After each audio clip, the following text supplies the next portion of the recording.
Hello everyone, जैसे कि हम लोग बीएससी के लिए मैथमेटिक्स की पढ़ाई कर रहे हैं और चैप्टर चल रहा है मैट्रिक्स। आपके सामने क्वेश्चन है, इसका रैंक निकालना है, लेकिन बहुत ही अलग तरीके से इसका रैंक निकालना सिखाएंगे हम, बहुत ही मज़ेदार टेक्निक बताएंगे।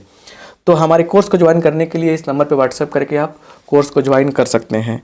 आइए यहाँ देखा जाए कि क्या तरीका है। देखिए, तो इस क्वेश्चन को बताने से पहले सबसे पहले कुछ सीखेंगे यहाँ पे हम लोग बेसिक कॉन्सेप्ट। बेसिक कॉन्सेप्ट छोटा सा एक है, बेसिक कॉन्सेप्ट है ना। देखिए, बेसिक कॉन्सेप्ट क्या है कि एक होता है क्या, upper triangular matrix. Upper triangular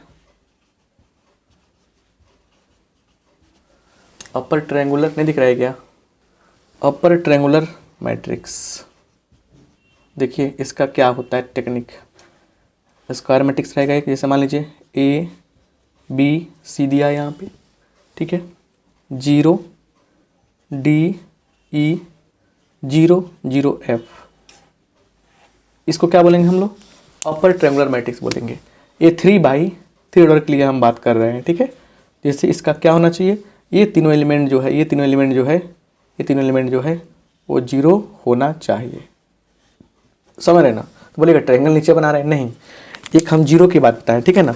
actually हमारा जो मैट्रिक्स है वो कैसा, इसमें अपर ट्रायंगुलर मतलब कि देखिए ऐसे है ना, ये ट्रायंगल ऊपर बन रहा है ना, ट्रायंगल ऊपर बन रहा है, तो हमारा तीनों पार्ट का होना चाहिए, तीनों जो एलिमेंट है इसको 0 कर लेंगे, अपर ट्रायंगुलर मैट्रिक्स कहलाएगा। तो इस मैट्रिक्स को हम लोग क्या करेंगे, अपर ट्रायंगुलर मैट्रिक्स में कन्वर्ट करेंगे। किस प्रकार से, तो एलिमेंट्री ट्रांसफॉर्मेशन मेथड से। अब सुनिए, इस मैट्रिक्स में जैसे ए बी सी डी सब क्या है, नॉन जीरो एलिमेंट मान लिया हमने। जैसे हमने कह दिया इसमें कि A B C D E F जो क्या है, 0 के बराबर नहीं, नॉन जीरो एलिमेंट्स हैं। देखिए, तो हम बोलेंगे कि इसमें ये पहला रो है, ये नॉन जीरो रो है, दूसरा भी नॉन जीरो रो है, तीसरा भी क्या है, नॉन जीरो रो है। मतलब समझ रहे हैं, इसमें तीनों का तीनों रो क्या है, नॉन जीरो है। अगर यहाँ रहता 0, अगर पूरा 0 रहता है यहाँ पे, तो क्या बोलते हैं कि ये नॉन जीरो रो नहीं है। तो समझ रहे ना बात, तो ये बात याद रखिएगा। आइए इस बात को यहाँ पे हम कंफर्म करते हैं और आगे बढ़ते हैं। चलिए, अब यहाँ पे क्या होगा, इसको बदलना है हमको अपर ट्रायंगुलर मैट्रिक्स से। मतलब सॉल्यूशन में यहाँ देखिए कैसे लिखेंगे हम, ए बराबर क्या हो गया, 1 3 5 2 -1 4 -2 8 2, ऐसे हो गया ना, ठीक है, क्लियर। तो क्या होगा, देखिए, बोलिए, यहाँ क्या करना है हमको, यहाँ बनाना है 0, ये भी चाहिए 0 हमको, ये भी चाहिए 0। क्या किया जाए, तो सबसे पहले R2 में चलेंगे, लिखेंगे R2। कैसे R2 अप्लाई करेंगे, देखिए, तो R2 अप्लाई करने के लिए हम क्या करेंगे, R2 - 2R1 तो कर सकते हैं। इस R2 में से इस R1 में 2 से गुना घटा सकते हैं, तो क्या मिलेगा, देयरफॉर ए इक्विवेलेंट मैट्रिक्स क्या मिलेगा बताइए, 1 3 5 2 - 2 0 -1 -6 -7 हो जाएगा यहाँ पे। 4 - 10 कितना होगा, तो -6 हो जाएगा यहाँ पे, -2 8 2, ये मिल गया। थोड़ा बड़ा करते हैं, मिल गया आपको। अब एक 0 बन गया। अब यहाँ पे चाहिए 0, क्या चाहिए यहाँ पे चाहिए 0, लिखेंगे।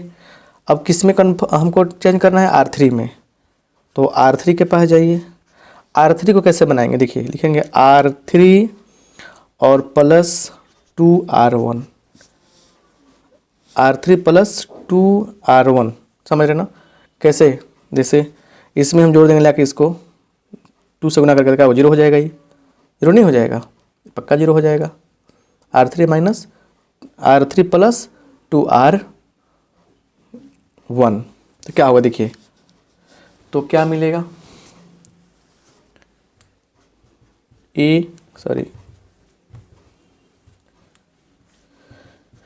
और ए इक्विवेलेंट टू बोलिए, तो 1 3 5 0 -7 -6, और बोलिए क्या होगा। अब हो जाएगा यहाँ पे -2 + 2 0 और देखिए यहाँ पे क्या हो जाएगा, 3 × 2 करना है, 6 हो जाएगा, +8 कितना होगा, ये हो जाएगा 14। क्या हो जाएगा, 14 हो जाएगा। और फिर 10 और 4 14, यहाँ पे 10 और 2 12, ये 12 हो जाएगा। ये समझ में आ गया। अब सुनिए यहाँ पे आते हैं, या अब क्या करें, इसको 0 बनाना है। इसको 0 कैसे बनाएं, तो लिखेंगे हम लोग R3, फिर कैसे बनाया, तो R3 और +2R2 करके, तो क्या हो जाएगा, इसलिए देयरफॉर क्या होगा, इक्विवेलेंट टू, बोलिए 1 3 5 है ना। उसके बाद 0 -7 -6, तो 0 है ही, है ना, क्योंकि 0 से गुणा करेंगे 0 हो जाएगा। 14 7 2 14, 0 12 -12 0। अब बोलिएगा सर ये तो 0 आ गया, मतलब हमारा वो नहीं था, मतलब था कि हमको ये एलिमेंट यहाँ जो है ना, ये एलिमेंट 0 करना था, मतलब ये जो एलिमेंट है तीनों 0 करना था, इससे मैटर नहीं करता है। अब घुसिए इसके रो में, फर्स्ट रो में एक भी एलिमेंट 0 नहीं है, इसमें एक एलिमेंट 0 है। रो थर्ड में क्या है, थर्ड रो में क्या है, थर्ड रो में क्या है कि सारा का सारा एलिमेंट क्या है, 0 हो गया है। तो हम बोलेंगे कि ये क्या है, इसमें 2 रो ऐसा है जो नॉन जीरो रो कहलाएगा, नॉन जीरो रो, जिसमें कम से कम क्या हो, जिसमें कम से कम एक एलिमेंट भी 0 के बराबर नहीं हो, वो कहलाएगा नॉन जीरो रो। वहीं बता देते हैं कि इसमें देखिए, इसमें एक भी एलिमेंट 0 नहीं है, इसमें एक 0 है लेकिन 2 0 नहीं है, इसमें एक 0 नहीं है, मतलब इसमें तीनों क्या होगा, नॉन जीरो रो कहलाएगा। इसमें 2 नॉन जीरो रो है, तो लिखेंगे यहाँ पे एक्लॉन फॉर्म वाला बात से क्या समझेंगे यहाँ पे, तो लिखेंगे देयरफॉर, थोड़ा सा उसी की तरह कंसेप्ट यहाँ फिल आया होगा आपको, तो रैंक ऑफ मैट्रिक्स ए बराबर कितना, 2 है ना नॉन जीरो रो, तो क्या हो गया 2 हो जाएगा। पूरा का पूरा एलिमेंट 0 है, मतलब ये नॉन जीरो रो नहीं कहलाएगा, ये और ये नॉन जीरो रो कहलाएगा, या रो ऑफ ए क्या कहलाएगा, मतलब रैंक ऑफ ए क्या कहलाएगा, 2 के बराबर होगा। समझ गए ना। तो इस तरीके से हम लोग, इस टेक्निक से हम लोग क्या करते हैं, इस तरह से रैंक निकालते हैं। अब सुनिए एक बात बढ़िया से समझिए ध्यान से, अलग अलग मैट्रिक्स के लिए, मतलब कि जितने भी रैंक, जितने भी मतलब कि होते हैं ना अलग अलग ऑर्डर के मैट्रिक्स, सबके लिए अलग तरीका अप्लाई किया जाता है, ठीक है। थोड़ा उसका भी हिंस ले लीजिए, ठीक है। लिखेंगे रिमेंबर,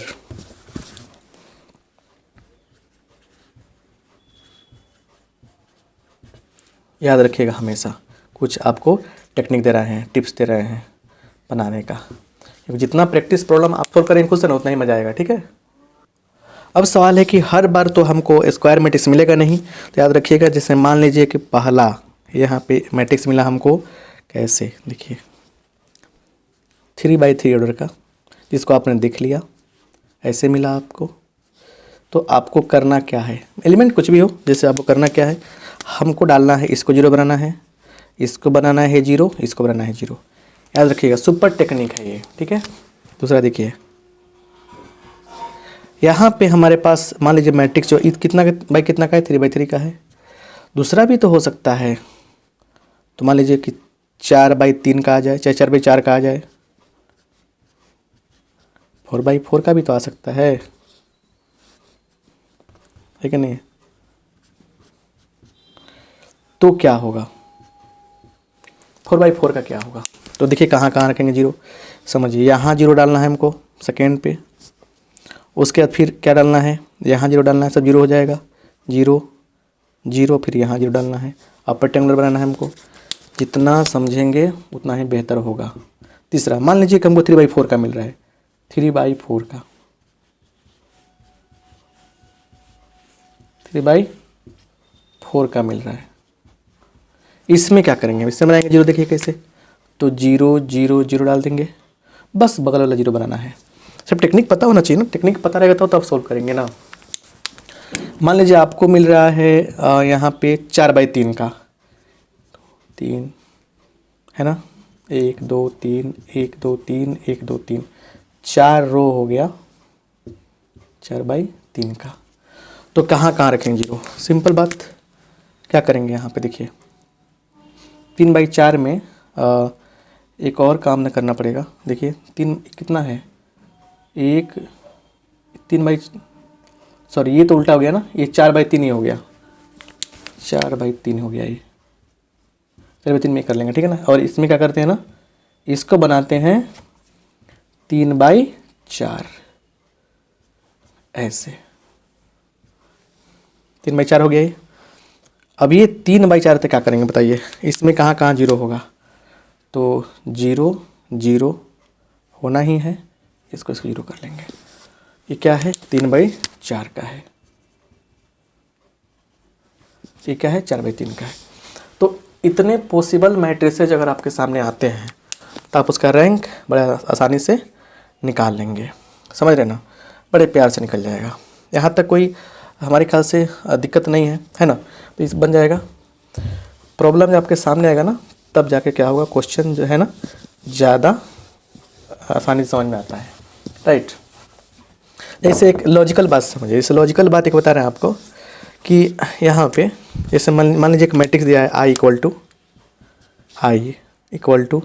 1 0 0 0 1 0 0 0 1।